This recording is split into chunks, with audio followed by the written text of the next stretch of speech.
U.S. President Donald Trump's decision to cancel a military strike on Iran is being met with rare approval from both Democrats and Republicans.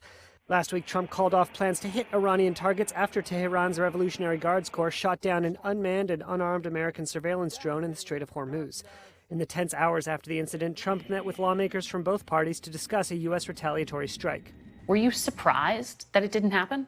No. I mean, based on the conversation we had, it was very clear the president was legitimately torn as to what the correct approach was in response. I know from that meeting, he has no appetite to go to war in Iran. Tensions with Iran have been climbing since Trump pulled the U.S. out of a multinational deal curbing Iran's nuclear program and reimposed harsh sanctions on the Middle Eastern country. The U.S. has blamed Iran for a series of recent attacks on international fuel tankers, which Iran denies. Last week, Iran shot down a Navy drone, which Tehran claimed violated its airspace. The U.S. says the aircraft was over international waters. Trump said he nixed a counterstrike when he learned it could kill as many as 150 people.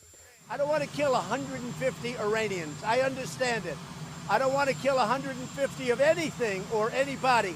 Trump said he hoped he could reach a negotiated deal with Iran and also pledged to impose new sanctions on Tehran Monday. Well, it has, but here's the question thing. is, what is the strategy? Because it only seems like Iran's lashing out. Vice President Mike Pence on Sunday said the White House was sending a firm message to Tehran. Iran should not confuse American restraint with a lack of American resolve. But Democrats said the White House lacks a real plan. So we do this maximum pressure campaign to cripple the Iranian economy, to back them into a corner where our own intelligence people told us this is what Iran would do. And yet, even though we knew they were going to do it, we didn't know how to respond. And it's not getting them to the negotiating table. They're not there. Iran said it plans to ramp up its stockpile of enriched uranium to a level exceeding limits set by the 2015 nuclear deal as early as this week.